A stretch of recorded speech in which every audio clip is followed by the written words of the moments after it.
You guys, it has been a roller coaster, but welcome to the Loud Albanian. It feels so good to be back.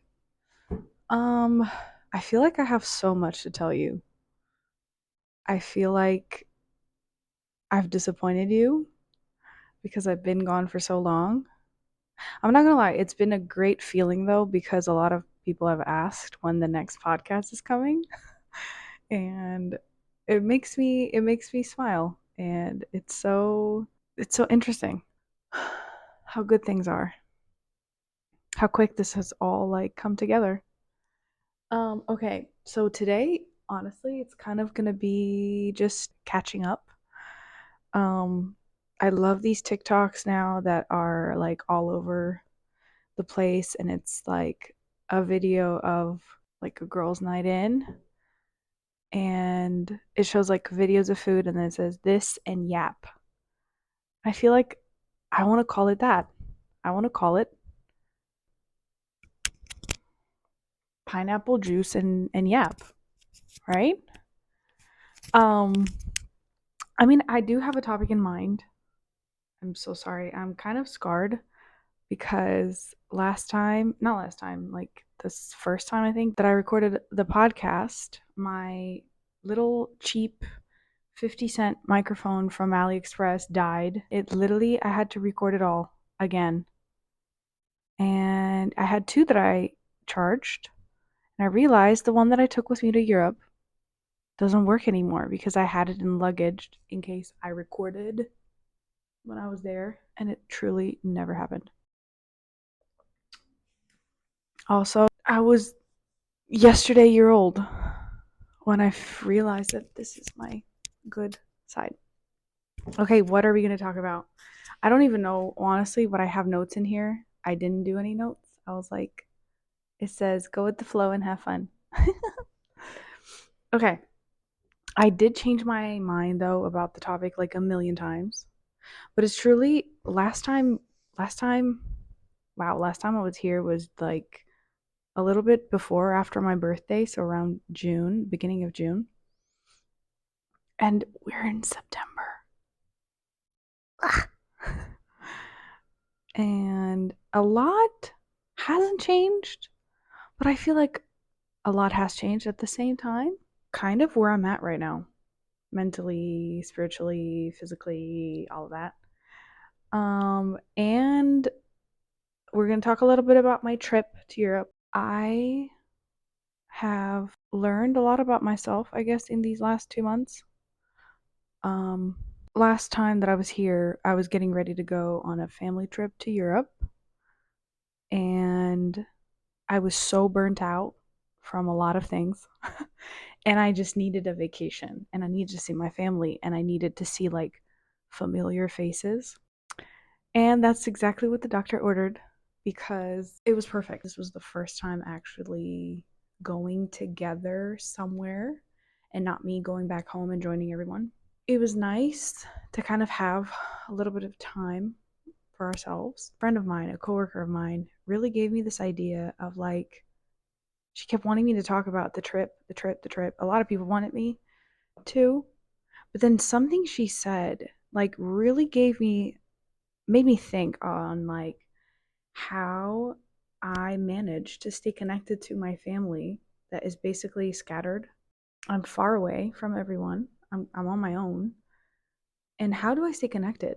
Because I do feel like we are very close and we're very in touch with each other's lives on the daily. Okay, so what did I do on my trip? I'm trying to remember. I have so many pictures, and some of them are so good, and some of them are terrible. I mean, really bad. So basically, what happened was I went to I flew into Budapest because I found out this year, right, that there are some airports in Europe and in America or just around the world that just they're cheaper. The airport in Budapest, which is very close to Austria, Vienna, where I needed to go, I bought my ticket, right, like a year ago. And I bought it for pretty cheap compared to how much I'm used to paying for like a 2-stop ticket to Europe, which is pretty expensive. This pineapple juice is so good. No, we're not gonna do the ASMR.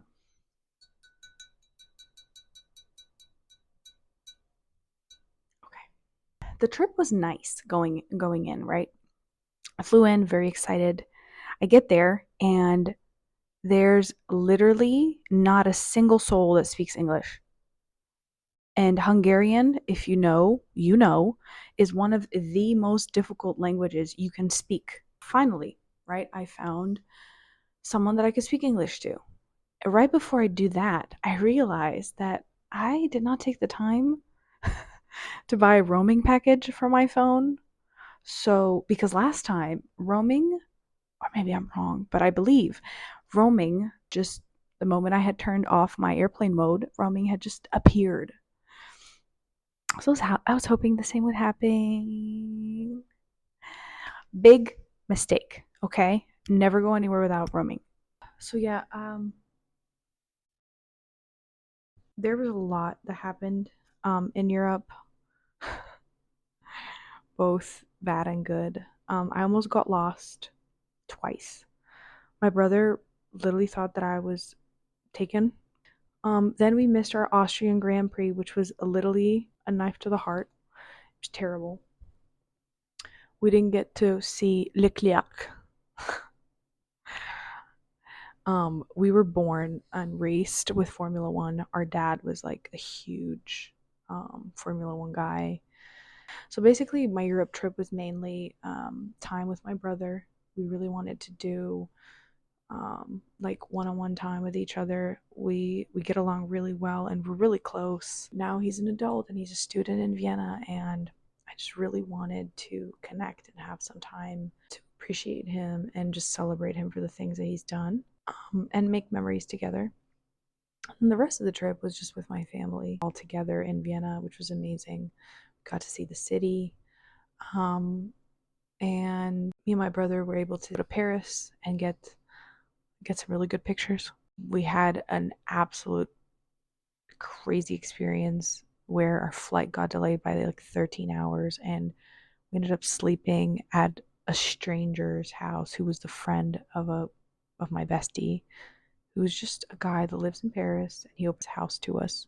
Crazy. I'm very grateful for him. Otherwise, we would have slept in an airport 1 hour and a half away from Paris with emergency blankets, whatever they're called, and have had to sleep in the body, literally where like all the luggages get loaded on. Yeah. We made friends with a Romanian family that we love and we just keep contact with now because tragedy brings people together. There was this moment where I was a spokesperson for everybody in the airport, and I was like, what are you going to do for American citizens? Because we had to play that card. Yeah, we got to bicker. We got to enjoy our Airbnb right by the road with no AC. That was amazing. But it's okay. It's all part of the experience. Then I had a very nice dental experience in Albania. That's why we had an unplanned trip to Albania rather than Rome, Italy. But it's okay. I had such a good time with my friends back home and with my family back home. My cat literally did not come to see me the whole 4 days that I was there, but it's okay. Nobody's counting. No grudges. And then I came back, and honestly, it was like a blink of an eye. It did not feel at all like the 2 weeks that it was. Crazy. My trip back was an absolute nightmare, but I came back home safe. Thank you, Lord. Thank you, Jesus. I had literally like 4 flights, and I made it a whole series on my Instagram because why not? Play number 1, play number 2, play number 3, and play number 4. Thankfully, no delays because that would have been crazy.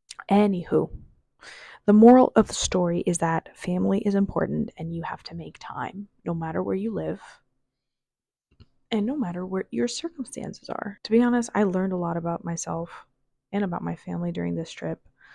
I learned that you cannot have expectations for your family, and then hold them accountable to your expectations. You need to understand that everybody develops their own way. And it made me think of like how I look at people. Like, am I holding them to expectations just because I want them to be a certain way, or am I accepting them for who they've become because of their life? Because I feel like it's so easy to have like that double standard of like, oh, well, I want you to accept me for who I am, but you have to obtain to this, and this rule, right? And it was a lot of self um exploration and just really understanding the dynamics of my family. And it was so beautiful because now we're all adults. And this was our first ever vacation and just spending like private time with each other. And at times it was absolute chaos. Like I literally felt like it took me back to like 2007, where I was 9 years old and my brother was 4 and my sisters were teenagers, and I was kind of like cruising about life. But to some degree, like we're still so different. We still do our things um, our way, right? And there were moments when I would wake up early and I would look around and somebody was awake and somebody was still asleep, and I'd expect them to be awake and up and running. And then we talked about it, and it made me realize that honestly, there are things that I have, like this box that I've put myself and my family in, that they have to be a certain way. And I don't want to be that way, because the moment that they are original and they do something outside of that box, I almost want to like push them away. It's such a bad way to continue the relationship. We all live on our own, right? So getting together in one space is going to be challenging, and we all have different priorities. Like on the trip, me and my mom love shopping. So we went shopping. My sister, she loves aesthetics, she loves pictures, she loves making memories through her lens. My other sister, she wants to have a good time, and she wants to have a chill, non-organized, completely like unplanned time. And then you have my brother, who is around 4 females. One of them is doing their makeup for too long. The other one wants to get out of the house. The other one wants to go buy groceries. The other person wants to hang out at Zara a little bit longer. And he's trying to keep it together because of all the estrogen in there. And honestly, my brother did such a good job. Like, kudos to him for just being, the man and making decisions. And then it made me wonder, like, how we've managed to keep such a tight relationship, right? I make a lot of time for my family. We all do, not just me. I wouldn't say that there's not room for improvement, especially I feel like in conversation, there's there's a lot of things that just because we're away, I'm like, oh, I shy away from certain topics. And now looking back, I'm like, why? But I make time for them. I call them almost every day. Um, I text them every day. My mom calls me. I call my sisters. My brother calls me every day. We pray for each other. We ask each other, okay, is there something that you need me to pray for? If somebody has a job application or a project at school, or just is serving at church and needs prayer for something, or a friend of theirs is not doing well, or there's an issue, a specific thing, we share it with each other and we pray. And I feel like that's so important, because when you make the other person's like small details of their life, when you make it your own, and you really show them that you care, distance means nothing. I mean, of course, physical presence is not there, which is it's going to have its effect. But I feel like our well-being has a lot to do with how we show affection through communication and just appreciation for each other. Because you can have plenty of people around you that truly, like, you're invisible. You're around them, but you're invisible to them. They don't care about you. They don't try to put themselves in your shoes. They don't ask you how you are. And so I feel like if you have family or friends that live far away from you, just making small gestures consistently means a lot, and it keeps the relationship from perishing. It keeps the communication alive. And you know how I knew that we have a good relationship is that when I saw them, I'm not exaggerating, it felt like I saw them last week. The jokes were relevant, the conversation were relevant. When we caught up, there was nothing that the other person did that we were like, I didn't know you did that, or I didn't know that that was going on. We literally continued, like in person, what each of us was doing in their own personal life. And then the other thing is just being there, like in the moment. I know pictures are a thing, and I did spend my fair time like posting pictures and stuff. But when I would catch myself in the table just with my phone out, or really not listening, or not trying to physically etch those moments in my memories, because you truly don't know how life could go, and what those moments could mean for you in the future. I tried my best to be just like there, to look at them, to hug them, I'm a very like, we all as a family are very really affectionate with each other, and I think that's important because it makes up for like the rest of the days that you're not together. Like, you remember that hug. Like, I remember my brother's hug. I remember my sister's hug. I remember her laugh. I remember things that keep me alive when I'm away from them. Yeah, so I think keeping that in mind is just so important for the good of your family. There is definitely something that we take for granted. I feel like, or I take for granted, being part of a family that is so just full of love and diversity. We're all very expressive, affectionate people, but we channel it in completely different areas and different ways. And I think there's that tendency to unify, to become like the other sibling, or to do what the other person is doing because it worked for them. And recently there's so much to learn from each other. We look at life morally the same way. We look at our lives with the same intention and same principles, same like foundation.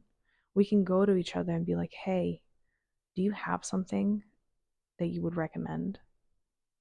And we honor each other in that way, and we don't expel something. If my sister tells me, okay, this is what I would do in this situation, I'm not gonna kind of like brush it off because her way is different from mine.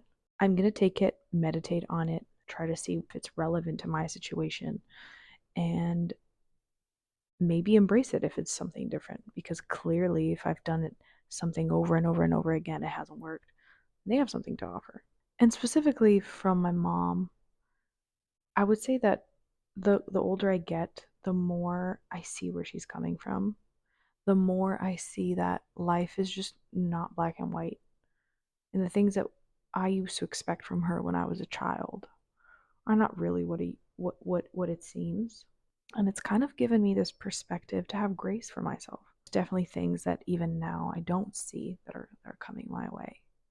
And I'm learning that from looking at my mom and my sister's life, and people that have done life better than me and just longer than me. I used to be, I feel like, so really hard-headed, just very, very focused and individualistic on my way. And I've kind of almost been arrogant and proud of that, like, oh, I do things this way and they've always worked, so why would I ever follow your way? But then every time I meet with my family and every time we talk about some things, even if I'm sitting on the background, one of them will say something and it'll stick with me. I'm like, wow, I really have never thought about that before. And it just came from like this prejudgment, this pre-notion that, oh well, they did that once in that way and I didn't like it, so clearly there's nothing good there for me to take advice from. Or my mom lived like in a whole other area in a country that basically was like North Korea, and I mean, she managed it, she managed it well for that time. It's not relevant to mine, which is true in some cases. Like, of course, it's very important that we keep it relevant to the time and where we live. Of course, even in now in 2024, there are certain things that we do in Albania that you don't ever do here, and vice versa, and that is okay, just because of the culture and the environment and the lifestyle. Um, there's a lot of things that go into it. I guess to sum it up, that I'm understanding the value of just so many voices thrown in a conversation that used to bug me. It used to bug me that we were all in each other's business. It used to bug me. And I'm not saying that we should just, throw our words at each other just because it's family. And I think we need to be careful in that. But with appreciation and with love comes sometimes words that are hard to swallow. And in Albanian we have this expression, or I guess it's not really an expression, but it's just something that is said over and over. It's like "Skomentathon kurihui vetemiyoti," which means the stranger is never gonna come to you and really tell you the truth about what they think about you. Only the people really close to you that care about you, they're the ones that are telling you the things that you most likely don't agree with and you don't like and that are hard to accept. Other people are just flattering you and just telling you what you want to hear, which is also very true. Now, coming back from this trip, I've been in like this moment of just sitting in silence. I've made some decisions and I've made some commitments. And one is that those areas of improvement and communication and consistency, a specific time on a specific day, that we just have to talk. Like sometimes we don't have anything to say to each other. Well, we have to talk. It's like a one-on-one. It's on my, not on my Outlook, but it's on my calendar and it's on yours too. And guess what? We're going to talk. We're going to sit in silence if we have to, but we have to talk. Two, just not making assumptions and not offering advice, just to offer advice. Listening comes first. And then just having fun. I I truly can't take a joke. And Sarah, one of my sisters, she is such a joy to be around. I mean, she doesn't make a joke out of everything, but she will joke in every situation. And I think there's something beautiful in that too. I think there's just this constant, no matter how icky life gets or no matter how, hard your situation is, you still find a way to make yourself laugh. And I've taken that. I've taken that to heart. And recently I've been telling myself, Lydia, you need to take yourself less seriously. You need to take other people less seriously too. You're not going to give grace to yourself. You're not going to have grace for other people either. You're not going to accept people if you don't accept that sometimes it is okay to make a joke out of something. And I knew that it was going to be a very important time for my family. God had, made it pretty clear in certain ways, but I didn't necessarily know to what extent. It's so much fun when you look back and you talk about, oh, well, remember this, remember that. And it's truly things that just keep the family together. And Okay, so the microphone died as I wondered, so now we're going to do a little bit narrating of the pictures. That was a Viennese breakfast that I had for lunch, breakfast, dinner, everything. That's a picture with my brother. That's me in Paris with a sophisticated glass of wine. And then I love mirror pics, so this is just me and my brother walking through the streets of Paris. This is more Paris and just, with background. This is the Louvre. It's so difficult to get into. This is us finding out that we were delayed, and then that is the couch where we slept on in our friend's house in Paris, random guy. This is us when my mother and sister arrived in Vienna. This is us being so happy and cute and such a beautiful family. This is a picture at the museum. Oh, so artsy. I love this. That's me and Alba, my bestie from years ago. They say if you make the friendship through 7 years, then yours for life. So, mwah, Alba, love you. This is just me acting cute. This is us again at, I can't remember where this is. This is my sister Sarah. I love her. She's so cute. And then this is us, the three sisters. And then this is me with the luggage, going to Albania. Then this is me and my friends back home. This is super cute. Love them. This is me leaving Albania because it was super quick. Don't know why I didn't put other pictures, but yeah, this is, you know how I said picture number one, picture number two, flight number three. Yeah, these are just my misery shown in pictures. But no, honestly, it was not a bad trip. It was just super long and I was tired. Wow, my nails look so cute. Okay, so now going back to commercial. My bestie made me merch. Okay? Merch. Now I know it's too early, but it